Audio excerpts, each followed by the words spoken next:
कार्रवाई की गई है और कितने अभियुक्त पकड़े गए हैं और क्या पूरी कहानी है? देखिए, जैसा कि आप सभी को ज्ञात है, 16 तारीख को हमारे मीडिया बंधुओं के माध्यम से ही पुलिस के पास सूचना प्राप्त हुई थी लगभग रात्रि 9 बजे के आसपास कि शिकारपुर में गाँव में किसी युवती के ऊपर एसिड फेंकने का प्रयास किया गया है। इसमें मीडिया से प्राप्त सूचना के आधार पर जब पुलिस द्वारा गहनता से जाँच की गई, तो इस प्रकार की जानकारी प्राप्त हुई कि एक युवती अपनी माता के साथ जब उसका इलाज कराकर लौट रहे थे अपने गाँव के लिए, तब किसी घात लगाए युवक जो कि स्कूटी पे आया था,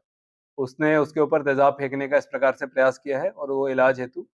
गोरखपुर के एक अस्पताल में भर्ती है।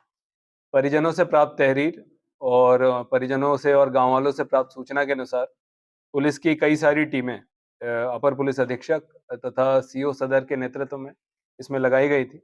इसमें हमारे 6 थानों की टीमें भी लगाई गई थी क्योंकि घटना बड़ी संवेदनशील थी। एसओजी, स्वाट, फील्ड यूनिट इन सभी को इस कार्य में लगाया गया था और सभी टीमों के प्रयास से आज हम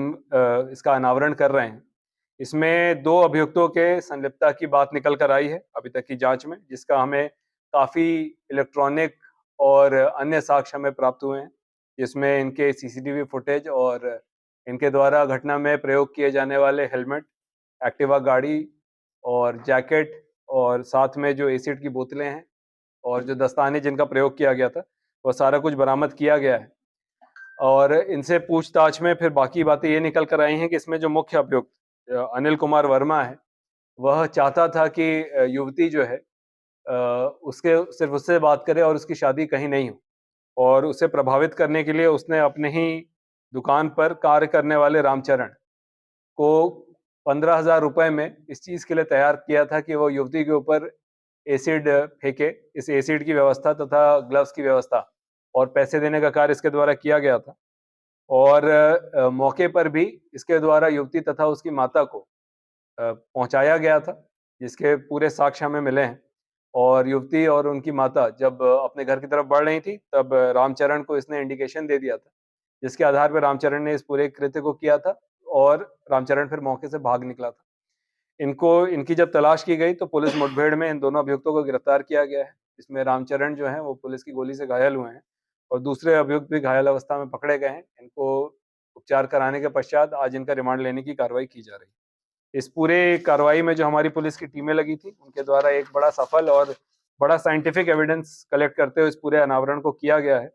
जिसके लिए इन सभी लोगों को, हमारी पूरी टीम को जिसका नेतृत्व हमारे अपर पुलिस अधीक्षक महोदय कर रहे थे, इन सभी को जनपद स्तर से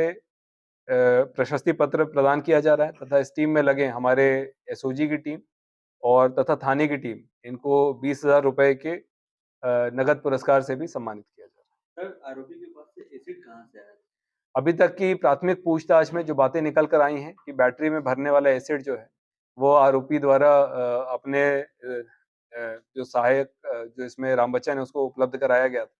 विवेचना अभी प्रचलित है, अभी गहनता से पूछताछ की जा रही है, सभी अभियुक्तों से सभी एविडेंसेस का खंगाला जा रहा है और विवेचना में पूर्ण रूप से इसमें सारी बातों को निकाल कर लाया जाएगा। अभी इसके बारे में सारी जानकारी जो है प्राप्त करते हुए आपको